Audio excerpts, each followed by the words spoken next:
মাছ তো আমরা প্রতিদিন কতভাবেই রান্না করি, কিন্তু মশলাদার গ্রেভিতে ডোবা এই স্পেশাল মাছের দো পেঁয়াজে একবার খেলে অন্য সব স্বাদ আপনার কাছে পাঞ্চে মনে হবে।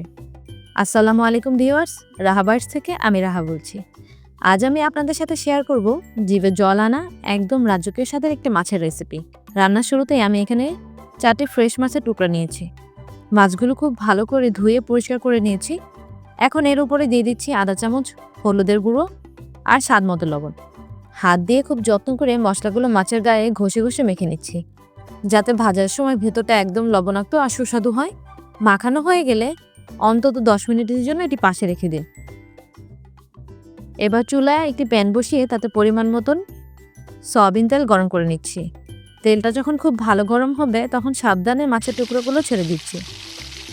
বন্ধুরা, আপনাদের ভালোবাসায় আমার রাহা বাইটস এগিয়ে চলছে, তাই প্লিজ ভিডিওতে একটি লাইক দিন আর এই রেসিপিটি আপনার কেমন লাগছে তা এখনই কমেন্টে লিখে জানান।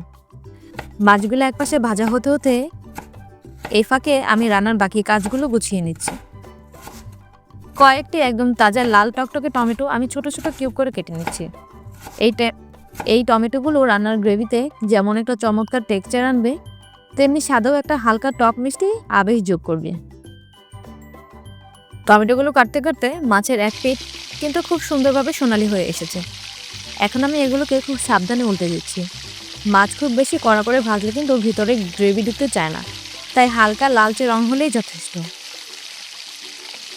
দো পেঁয়াজ আর আসল রহস্য কিন্তু এই পেঁয়াজ, তাই আমি এখানে একটি বড় সাইজের পেঁয়াজ কুচি কুচি করে কেটে নিচ্ছি। পেঁয়াজটা এমনভাবে কাটতে হবে যাতে এটি মশলার সাথে গিয়ে ঘন একটি গ্রেভি তৈরি করে। মাছগুলো দুই পাশ থেকে খুব সুন্দর করে ভাজা হয়ে গেছে। এখন আমি এগুলো তেল ঝরিয়ে একটি পরিষ্কার প্লেটে তুলে নিচ্ছি। দেখুন ভাজা মাছগুলো দেখতেই কতটা লোভনীয় লাগছে। এখন ওই একই তেলের মধ্যে কুচি করে রাখা পেঁয়াজগুলো দিয়ে দিচ্ছি। পেঁয়াজগুলো একদম বাদামি আর নরম না হওয়া পর্যন্ত নাড়তে থাকবো। ভিউয়ার্স, আপনাদের জন্য প্রতিদিন এমন দারুণ সব রেসিপি নিয়ে আসি, তাই আপনি যদি আমার চ্যানেলে নতুন হয়ে থাকেন তাহলে এখনই রাহা বাইটস চ্যানেলটি সাবস্ক্রাইব করে আমাদের পরিবারের সদস্য হয়ে যান। পেঁয়াজটা যখন একটু মজে আসবে তখন এতে দিয়ে দিচ্ছি 1 চামচ আদা ও রসুন বাটা। একটু নেড়েচেড়ে আদা রসুনের কাঁচা গন্ধটা চলে গেলে এতে সামান্য একটু পানি দিচ্ছি, যাতে গুঁড়ো মশলাগুলো পড়ে না যায়। এবার একে একে দিচ্ছি মরিচের গুঁড়ো, হলুদের গুঁড়ো, জিরার গুঁড়ো, ধনে গুঁড়ো আর স্বাদ মতো লবণ। ঝালটা আপনারা আপনাদের পছন্দ মতো দিবেন। এবার শুরু হলো রান্নার সবচেয়ে গুরুত্বপূর্ণ ধাপ, মশলা কষানো।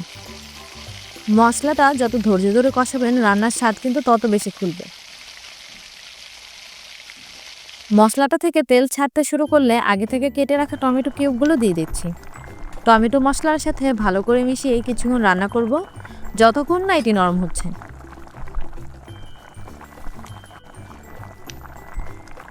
টমেটোগুলো নরম হয়ে এলে আমি এতে গ্রেভির জন্য পরিমাণ মতো পানি যোগ করছি।